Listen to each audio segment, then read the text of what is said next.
Hei, se on Marko tässä. Mä ajattelin, että mä otan teidät tänään mukaan juoksulenkille. Tänään on sen verran hieno ilma, että mä ajattelin lähteä juoksen tonne rantaa pitkin ja näyttää vähän Tallinnan kiertoajelua samalla. Mulla on tää mun GoPro mukana, tällä saa parempaa videoa aikaiseksi. Joten katsotaan mitä tästä tulee.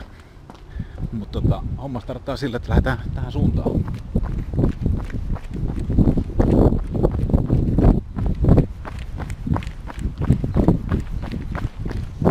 Tästä tulee sellainen 15 kilsaa tänään matkaa. Mennään pykälä kerrallaan. Se tällainen puisto, mistä tulee aina silloin kun käytyy kävelemässä. Taustalla on radiomaja ja Tallinnan paras hotelli Hilton.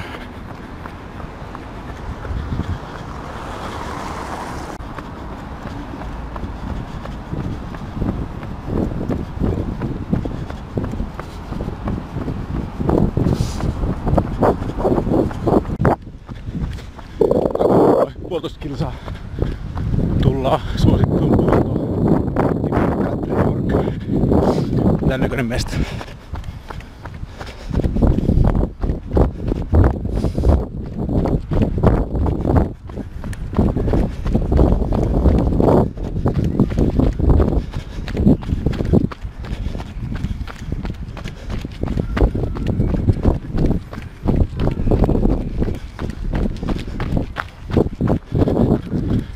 Täältä löytyy pieni huvipuisto.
Tää ranta on kesäsi ihan kiva juosta, mutta tää haisee ihan järkyttävälle kesällä.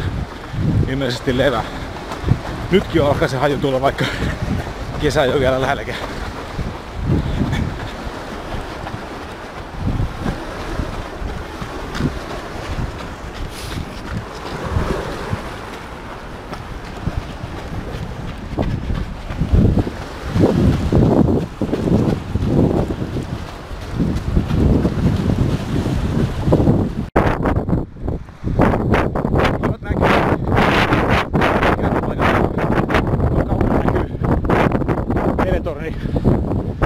Sellainen 10 kilsaa.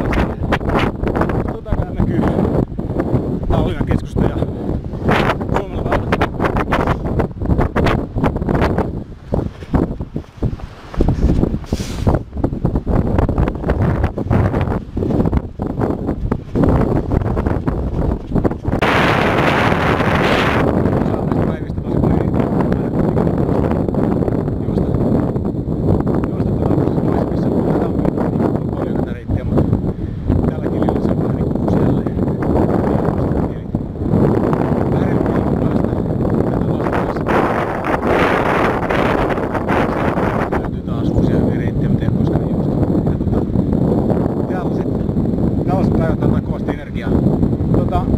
Yksi sellainen juttu, mitä mä ajattelin, kun mä näytän takas tonne keskustaan päin, niin halusin selostaa. Nimittäin yksi sellainen asia, mitä suuri osa ihmisistä ei ikinä tee, on tavoitteiden määrittely. Ja tästähän me ollaan puhuttu ryhmässä monet kerrat ja tästä mulla on erikseen valmennusvideoitakin, mutta yksi sellainen keino, millä sä voit lähteä liikkeelle, jos vieläkään ei ole tavoitteet määriteltynä tai sulla ei ole tarkkaa kuvaa siitä, mitä sä haluat tehdä tai mihin sä haluat päätyä, niin yksi hyvä keino tai yksi hyvä harjoitus, mitä sä voit tehdä nyt heti, on sellainen, että otat A4-paperin ja lähet noin vartin verran käytät siihen aikaa, eli aika nopeasti sun pitää toimia. Idea on se, että sä vedät suoraan päästä ne ajatukset, mitä siellä on, sen enempää niin kuin syvällisesti miettimättä. Ja se, mitä sun kannattaa tehdä, on se, että sä lähdet kirjoittamaan paperille muutama 10 asiaa, mitä sä haluat saavuttaa seuraavan 1-10 vuoden aikana. Eli 1-10 vuotta on aikaväli ja mietit ihan satunnaisesti, mitä sä haluat saavuttaa. Mitä sellaisia niin kuin yksityiskohtaisia asioita on olemassa, mitä sä haluat saavuttaa. Ja semmoisia ohjeistavia kysymyksiä voi olla, että mitä sä haluat tehdä, mitä sä haluat olla, millaisiksi sä haluat muuttua, mitä niin kuin fyysistä tavaraa tai sellaista sä haluat, niin kuin mahdollista omaisuutta sä haluat omistaa, mitä kokemuksia sä haluat elämässäsi. Niin näitä asioita lähdet kirjoittamaan paperille. Muutama 10 kappaletta, 20, 30, 40, 50, kuinka vaan. Mutta käytä siihen tosiaan noin vartti, 20 minuuttia korkeinta aikaa. Idea on se, että ihan vähän vedät suoraan päästä ne asiat, mitä sieltä löytyy. Ja rohkeasti kaikki ne, mitä sä haluat siihen kirjoittaa. Jos sä haluat omistaa punaisen Ferrarin, niin sit sä kirjoitat sen punaisen Ferrarin siihen. Jos sä koet, että se ei ole sun juttu, vaan sä haluat esimerkiksi maata auringossa etelässä viikosta toiseen ja ehkä puolittain elää siellä vaikka Espanjassa, niin se on sit sun juttu. Eli mikä ikinä se onkaan se oma juttu, mitä sä haluat saavuttaa ja tehdä, niin kirjoitat ne rohkeasti paperille. Suuri osa meistä ei uskalla ikään kuin, tai en mä tiedä suurin osa, mutta moni meistä ei uskalla ikään kuin edes itsekseen niitä ajatella, koska me ollaan niin vahvasti ympäristön muokkaamia. Eli me toimitaan pääsääntöisesti niin kuin yhteisö ja ympäristö haluaa. Ja sen takia me ei kovin herkästi uskalleta niitä omia haaveita ja ajatuksia tuoda edes paperille. Mutta nyt lähden harjoittelemaan sitä, koska tämä on mielettömän tärkeä askel sen takia, että kun sä tiedät, mitä sä oot tavoittelemassa, niin todennäköisyys saavuttaa ne on moninkertaisesti suurempi. Eli jos sä et edes tiedosta sitä, mitä sä haluat saavuttaa, niin sä et välttämättä tule niitä ikinä saavuttaa. Suurin osa ihmisistä elää päivästä toiseen sillä tavalla, että ne ei koskaan edes mieti sitä kunnolla, että mitä ne haluaa saavuttaa. Joku saattaa haaveilla, että olisipa kiva lottovoitto saada, mutta ei konkreettisesti niin kuin aseta tavoitteekseen mitään. Eli suuri osa meistä menee ikään kuin tuulen vietävänä ja se on ikävä juttu mun mielestä. Eli elämässä voi saavuttaa paljon enemmänkin, kun vaan lähtee työstämään sitä, mutta ensimmäinen tärkeä steppi on laittaa ne asiat ylös. Eli ihan tiedostaa ja laittaa paperille, että mitä mä haluan saavuttaa. Ja tällä tavalla mä tein, esimerkiksi viimeksi tänä aamuna tein tämän saman harjoituksen. Eli mä oon tehnyt useampia kertoja näitä ja ihan viimeksi tänä aamuna, sen takia mulla tuli mieleen puhukin siitä. Ja mä kirjoitin muutama 10 asiaa. Suuri osa niistä on samoja, mitä mä oon aikaisemmin kirjoittanut sinne, mutta siellä oli muutamia uusia asioita. Näinhän se menee, että elämässä tulee uusia ajatuksia päähän ja sit niitä pitää sinne vaan lähteä kirjaamaan ja lähteä tavoittelemaan. Sitten toinen tärkeä asia, mitä siihen listaan kannattaa tehdä, on se, että kun sä oot saanut sen muutama 10 asiaa siihen paperille, niin laita niihin sitten vuosia. Eli tällä tavalla, että jos sulla on vaikka tavoitteena se punainen Ferrari, niin mieti, että montako vuotta sulle mahdollisesti menee sen hankkimiseen. Jos sä laitat siihen vaikka arvioit, että okei, 3 vuotta, sitten sä laitat 3 vuotta siihen. Jos sä sitten seuraavaksi ajattelet sitä, että sä haluat viettää 2 viikkoa etelässä aurinkossa, niin sä voit laskea, että okei, mulla menee ehkä siihen 6 kuukautta, että mä saavutan sen. Eli mä pääsen ehkä 6 kuukauden kuluttua sinne. Ja sit sä laitat siihen 6 kuukautta. Ja sit jos sä ajattelet, että sä haluat rakentaa bisneksen, mikä tekee 10 miljoonaa liikevaihtoa, niin sit mietit, että ehkä mulla menee siihen vaikka 8 vuotta, sit sä laitat siihen 8 vuotta. Eli sä laitat siihen ihan semmosia niin kuin aikamääriä, minkä verran sulla mahdollisesti menee niihin. Ja tällä tavalla saat sitten rakennettua semmoista hahmotelmaa siitä, että mitä sä oot tavoittelemassa ja minkä verran niihin menee aikaa. Ja sulla on ensimmäiset askeleet siihen niin kuin ikään kuin sen oman kartan määrittelyyn. Mut jees, tällainen harjoitus tänään. Hei, mä lähden jatkaa juoksua. Mä menen tästä nyt. Me tultiin tuolta rantaviivaa pitkin, tuolta keskustasta, tuolta tornitalojen luota. Ja nyt mä jatkan tuonne mettään. Eli Usikkoa pitkin. Ei nyt ihan metsäreittiä, mutta tuon metsän takaa menen takaisinpäin ja katsotaan mitä päädytään.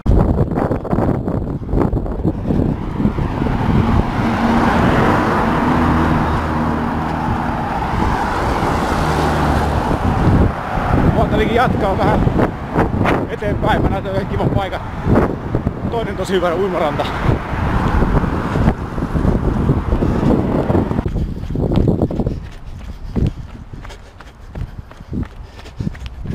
Jees, metsäosuus.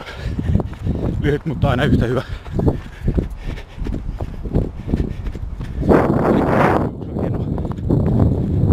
Toi maantielle juoksu niin tappavan tylsä. Mutta on kiva.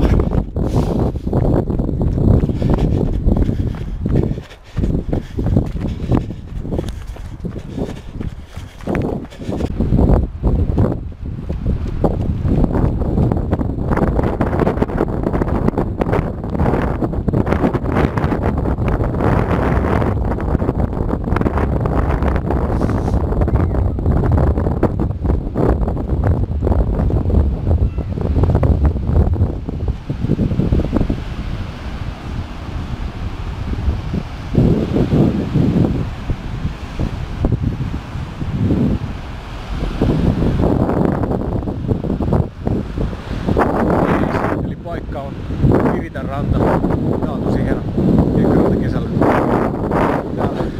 Täällä on nyt jo ihmisiä aika kovasti.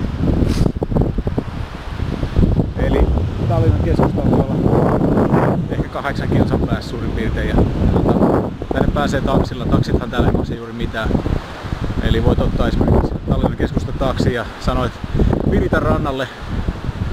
Ja se maksaa ehkä 10 tänne tai 8 € todennäköisesti.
Mä oon tällä hetkellä täällä Piritan metsässä.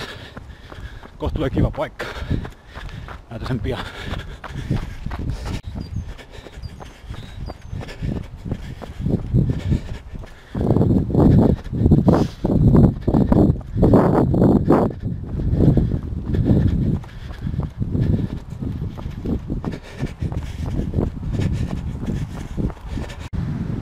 Meikäläisen suosikki levähdyspaikka tää silta.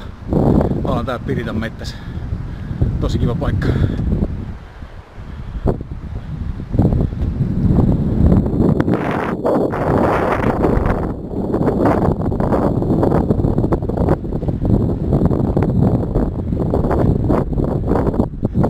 Näytän tosta kartasta, missä me ollaan.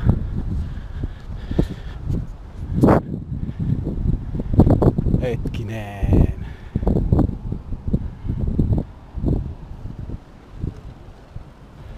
Tuosta mä lähdin äsken juokseen ja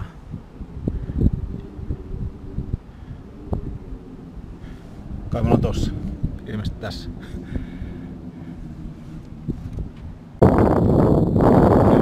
Tää seuraava etappi on kaatuneiden muistomerkki, jos mä oon oikein ymmärtänyt. Tän näköinen paikka.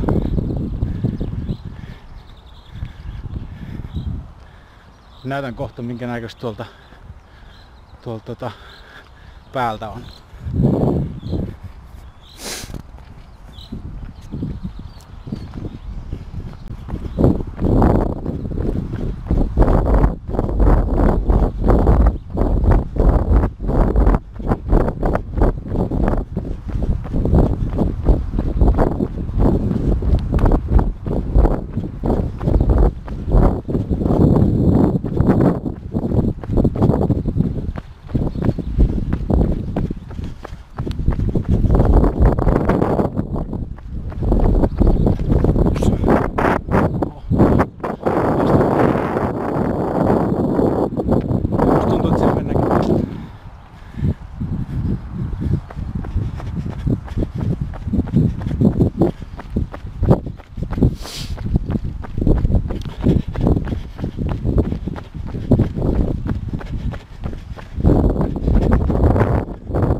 Tästä olisi oltu rakentamassa siltaa Suomeen ja se jäi kesken, mutta se ilmeisesti on ihan paikkansa pitävä huhu.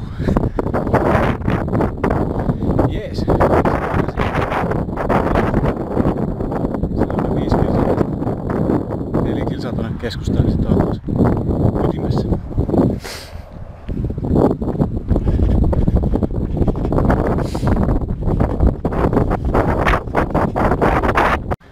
Ja takas täällä puistossa, mistä lähdettiin.